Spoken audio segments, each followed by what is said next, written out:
Today, I am pleased to announce the elevation of our bilateral relationship to a strategic partnership. This visit comes at an important moment, a pivotal moment for Canada, for the Philippines, and our peoples. So usually, itong channel na to, we talk about migration or immigration writ large. So bakit tayo pumapasok sa larangan ng politika?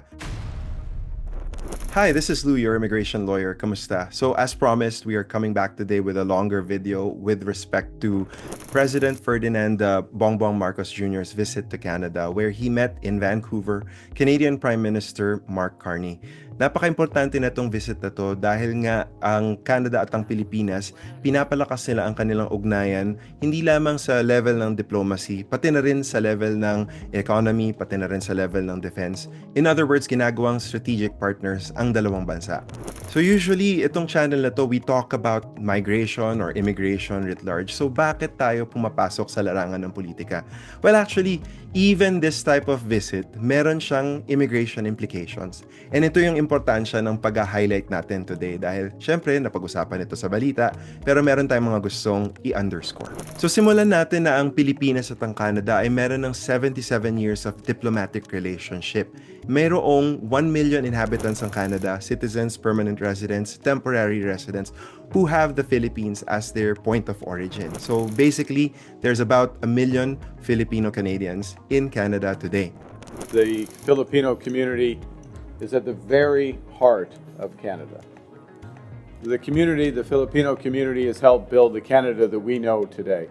A Canada that's stronger, it's richer, it's more vibrant because of the people who've chosen to make it their home. That relationship has evolved beyond immigration. Obviously, ang kalakalan between the two countries ay lumalakas over time. And the latest figures that we saw is meron ng $3.6 billion of annual trade between the two countries. Obviously, Canada has a lot of resources, has a lot of goods that it wants to export to the Philippines. Conversely, the Philippines has a need to diversify its sources of fuel or, for example, even fertilizer. Canada happens to be the third largest proven reserves of petroleum products in the world, at second largest exporter of fertilizer in the world, in fact. So Canada might play a bigger role in the Philippine economy soon. So as I said, yung biggest announcement dito sa visit ni President Marcos in Canada is the elevation of the relationship between Canada and the Philippines. Today, I am pleased to announce the elevation of our bilateral relationship to a strategic partnership. So bukod sa economy, bukod sa migration, meron ding mga issues such as defense. And let's not forget that the Philippines is basically expanding its military capabilities, basically to establish a credible defense posture. And essentially, Canada is one of the largest exporters of arms and essentially equipment for militaries around the world. Let's not forget that Canada was the source for the Philippines, basically helicopters during the time of former President Aquino. So it wouldn't be a surprise if Canada expands on its exports to the Philippines when it comes to defense equipment. Pati na rin ang pag-ratify ng Visiting Forces Agreement between Canada and the Philippines. Nakita rin natin ito at nagpa-participate na ng Canada sa balikatan exercises na primarily the Philippines and the US. But as we gain more and more allies in the Indo-Pacific region, hindi nakakagulat na ang Philippines and Canada ay nagpapalakas ng kanyang relationship at kanilang defense diplomacy pagdating sa balikatan exercises. So let's talk about labor migration. Actually, itong labor migration, isa sa mga headline announcements, merong joint declaration ang Philippines and Canada na pinirmahan by both cabinets on both the Philippines and Canada side na nirerespeto ang mga batas pagdating sa labor mobility, pagdating sa protection of labor migrant rights, pati na rin ang pagrespeto sa mga alituntunin sa mga batas at sa mga rules pagdating sa recruitment ng labor, and especially because the Philippines is an important source of labor force in Canada. Napaka-significant nitong development na to. Two things I will say about this. Well, number one, the rules already exist both on the Canadian and the Philippines side.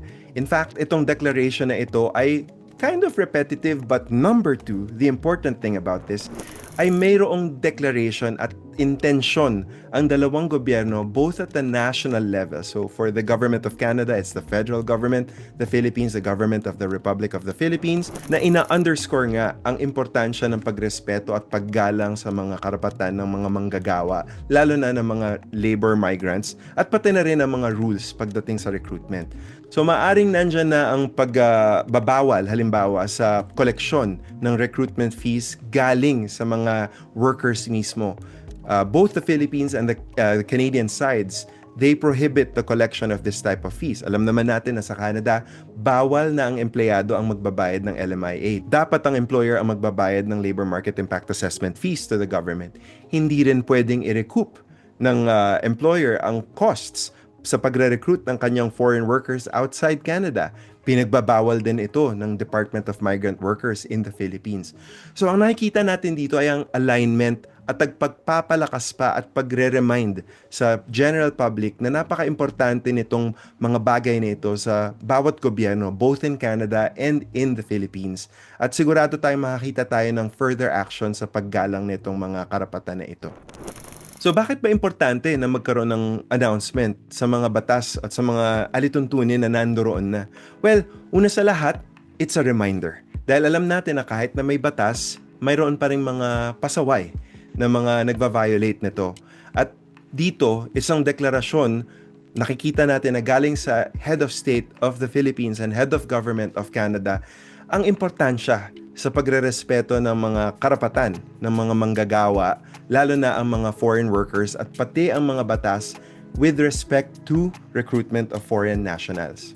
Isa pa sa mga importanteng bagay na nakita natin sa pagbisita ng Pangulong Bongbong Marcos sa Canada ay ang pagpapatuloy pa ng diskusyon sa free trade agreement discussions between the Philippines and Canada.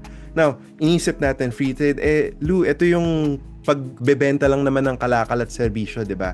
Well, actually, for Canada, hindi lang ito pagdating sa goods and services. If you look at Canada's free trade agreements across the world, whether it's with the European Union, whether it's with the US and Mexico, or even with Indonesia, makikita natin that Canada always includes a chapter on mobility of workers. At dahil nga dito, nakikita natin na mga workers galing ng Indonesia, certain types of professions and certain types of occupations, pagdating sa pagpapalakas nga ng trade between the two countries, ay labor market exempt. Anong mga halimbawa nito? Tignan natin, after-sales service. Halimbawa, nagbenta ang Canada ng equipment sa Indonesia at kailangan pumunta ng mga service technicians ng Canada at manatili sa Indonesia itong mga technicians na ito ng matagal na panahon at magtrabaho sa Indonesia. Well, Indonesia will allow it. And conversely, Canada would have to allow Indonesian nationals in Canada who are performing after-sales service, for example. At normally, under the normal rules, kailangan ng foreign nationals ng tinatawag na work permit. And to apply for a work permit, kailangan ng tinatawag na labor market impact assessment. Napag-usapan na natin itong mga to sa iba pang video.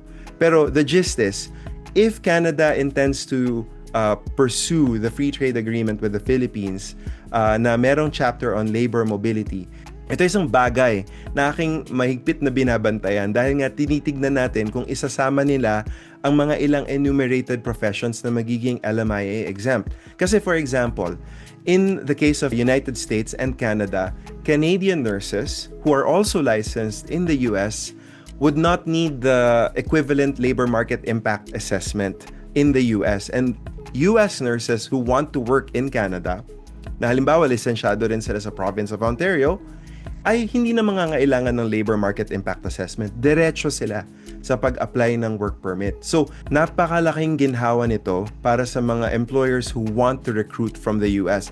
So, isipin ninyo guys, if Canada lowers its labor market impact assessment requirements for Filipino nurses moving forward, this would be a big victory Pero syempre, titignan natin yung particulars ng free trade agreement na ito at kung ano magiging itsura nito in the future. So, watch this space. Bukod pa sa mga professionals, we're also looking at the transfer of executives, for example, or senior managers and companies. So, obviously, kung lalakas pa ang trade between these two countries, makikita natin na may mga companies ang Canada na mag-e-establish ng entities sa Pilipinas and vice versa.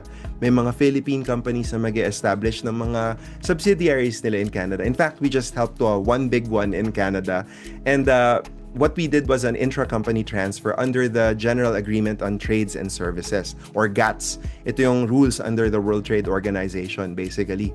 But if we have a free trade agreement between the Philippines and Canada, mas mapapadali pa dahil usually itong listahan ng mga requirements for labor market impact assessment exemptions, mas iikli pa because there is an understanding and the deepening of the relationship between the two countries.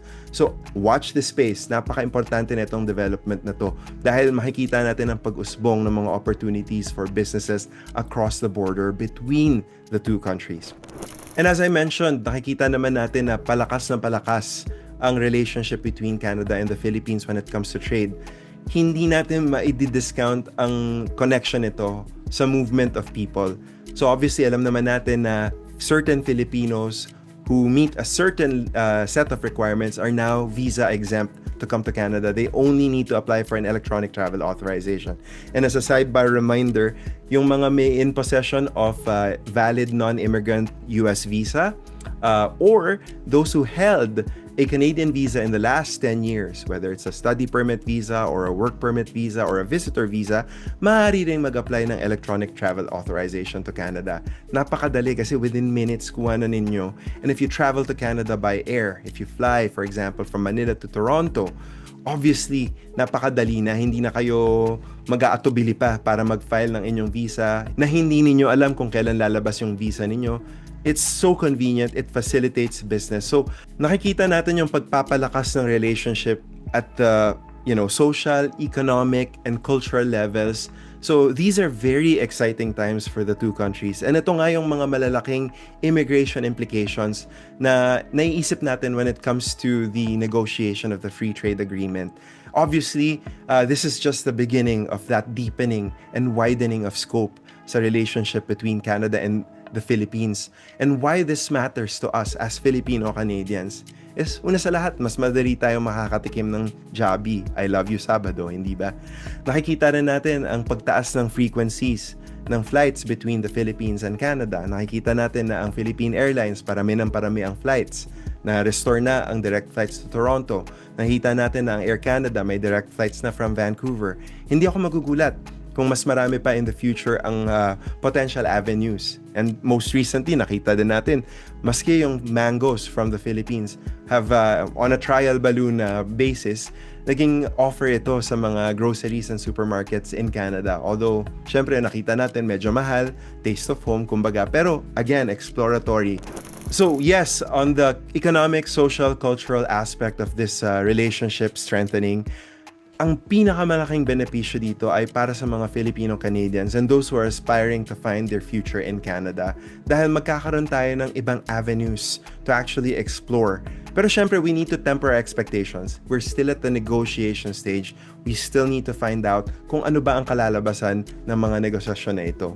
So watch the space. We will be following this closely and we will be giving you updates from the perspective of immigration law.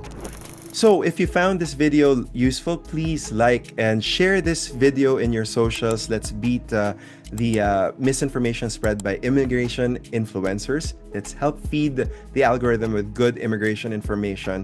Like, share, and subscribe. Subscribe if you haven't subscribed to this channel yet.